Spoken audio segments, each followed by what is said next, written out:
Assalamualaikum warahmatullahi wabarakatuh. Selamat datang kembali di Rizkal Oke Channel dimanapun kalian berada. Alhamdulillahirrabbilalamin wabihi nasta'in ala umuri dunia wa din. Assalatu wassalamu ala asrafil anbiya'i wal mursalin walhamdulillahirrabbilalamin. Alhamdulillah hari ini kita bisa berjumpa kembali dengan keadaan sehat walafiat dan juga berkat ridho Allah Subhanahu wa taala. Salawat salam selalu kita agungkan kepada Nabi kita Muhammad Sallallahu Alaihi Wasallam yang telah membawa Islam dari zaman jahiliyah hingga saat ini.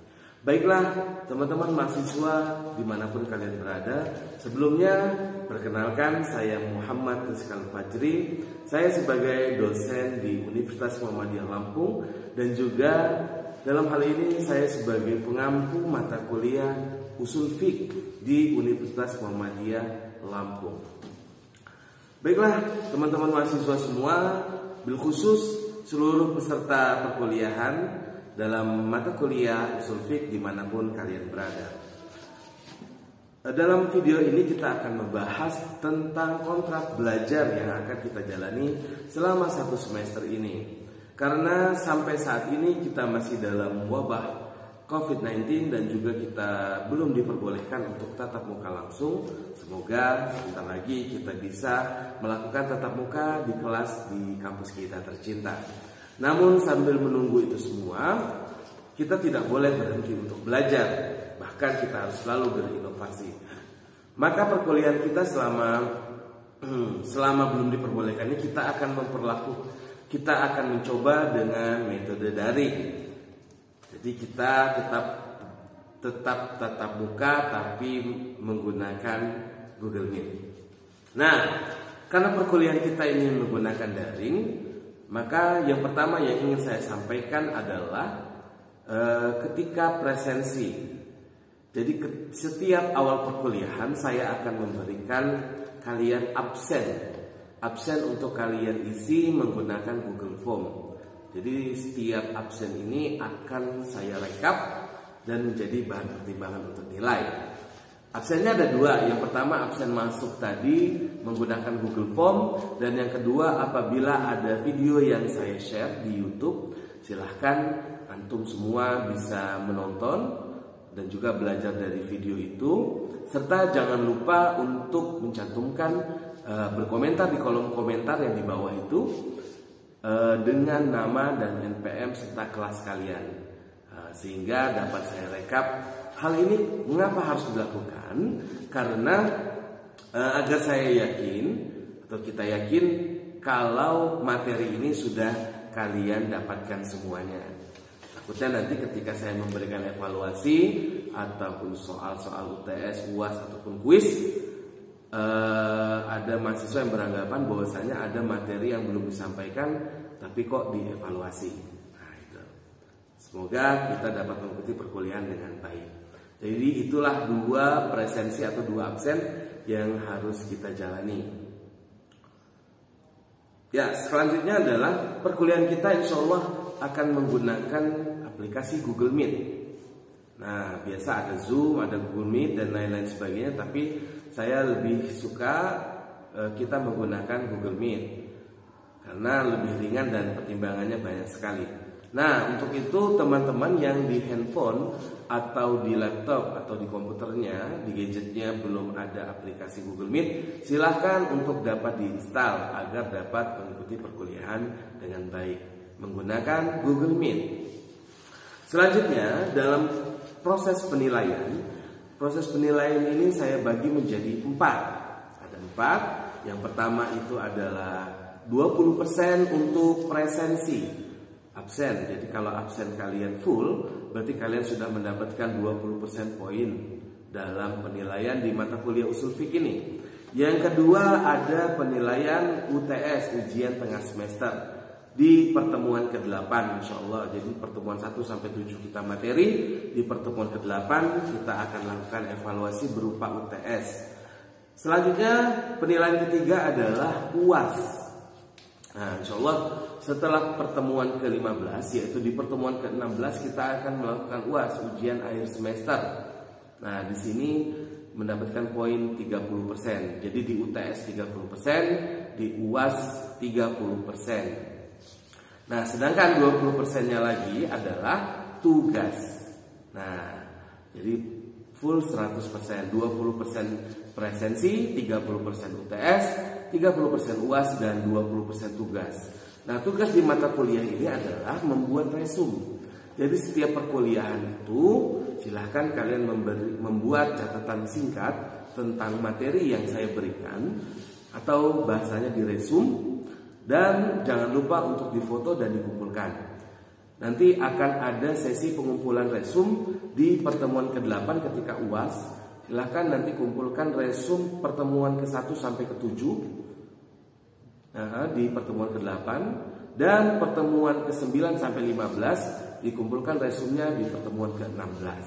Jadi ketika UTS kita kumpulkan resume, dan ketika UAS kita kumpulkan resume. Oke. Jadi itu adalah penilaian. Untuk penilaian di usul fiqh sudah saya sampaikan, dan resume tadi sudah juga saya sampaikan. Jadi menjadi kewajiban dan menjadi bahan pertimbangan nilai untuk kalian semua. Nah, selanjutnya adalah yang ingin saya sampaikan untuk dalam video ini adalah tentang materi tatap muka atau materi kuliah kita di usul fiqh selama 16 kali pertemuan. Di pertemuan pertama kita akan membahas tentang kontrak belajar ya saat ini, dan juga tentang pengantar usul fiqh.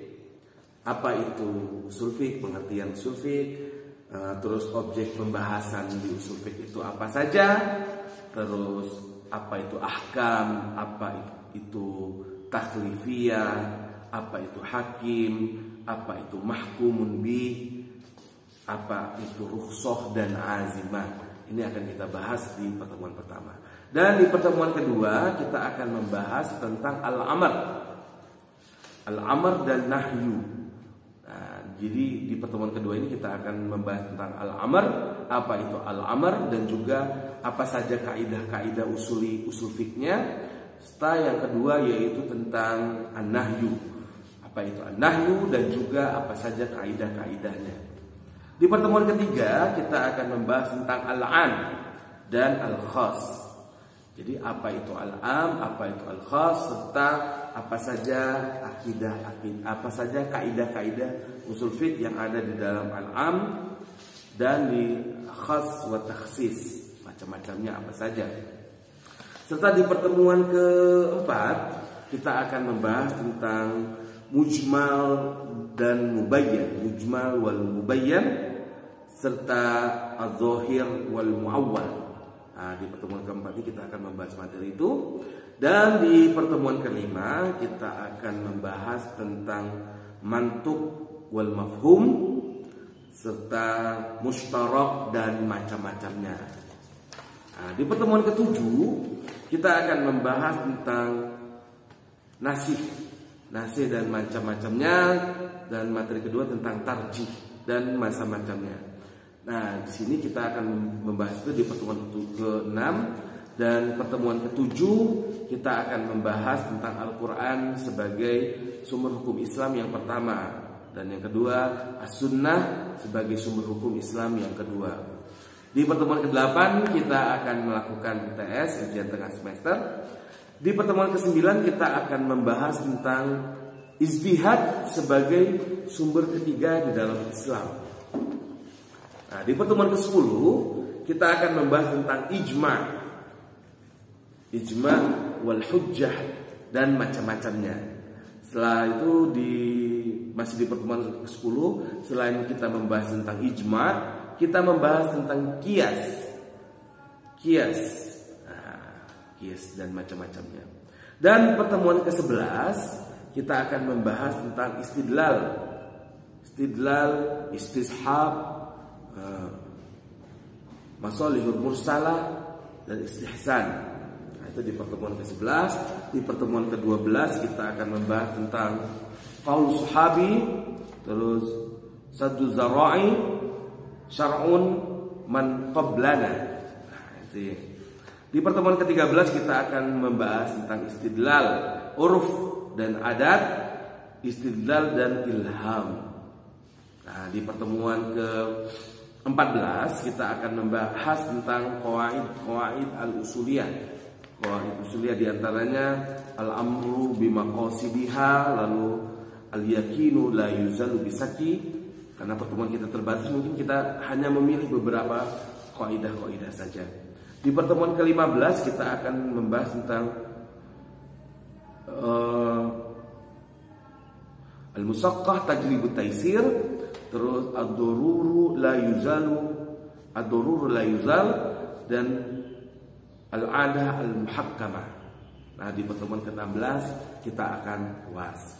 Nah, baiklah teman-teman semua, dalam pembelajaran usul fiqh kita di Universitas Muhammadiyah Lampung, kita menggunakan kitab Mabadiul Awwaliyah. Bukunya tipis, kertasnya juga buram, harganya juga murah. Antum bisa mencari di toko buku yang menjual kitab-kitab Islam atau kitab-kitab itu turaf. Tanya saja Mabadiul Awwaliyah.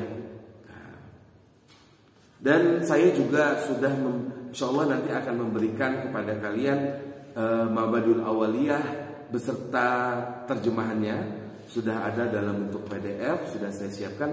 Atau kalian bisa membuka Play Store, di sana ada kalian tulis saja di Play Store, di searching dalam Play Store itu Mabadiul Awwaliyah. Nanti bukunya berwarna kuning, silahkan nanti kalian download dan kalian bisa membuka-buka bukunya serta kalian bisa membacanya sebelum kita melakukan pertemuan. Nah, namun yang di Play Store ini karena urutannya tidak begitu rapi, karena kaidah-kaidahnya di awal, muqaddimah, al-amr dan keterangan di awal itu di bawahnya. Jadi silahkan kalian bisa scroll ke bawah dulu. Scroll dulu ke bawah sampai ada tulisan al-muqaddimah, baru pelajaran awal di situ, sampai bawah selesai baru ke atasnya tentang kaidah-kaidah. Itu adalah buku Mabadiul Awwaliyah yang ada di Play Store. Silakan kalian bisa pilih. Semoga kita bisa mendapatkan ilmu yang bermanfaat dan juga kegiatan kita ini dicatat oleh Allah sebagai kegiatan yang positif dan kita mendapatkan amal kebaikan. Mungkin itu saja yang dapat saya sampaikan. Kurang lebihnya saya mohon maaf, kepada Allah saya mohon ampun. Terima kasih sudah menyaksikan video ini. Billahi taufiq wal hidayah. Wassalamualaikum warahmatullahi wabarakatuh.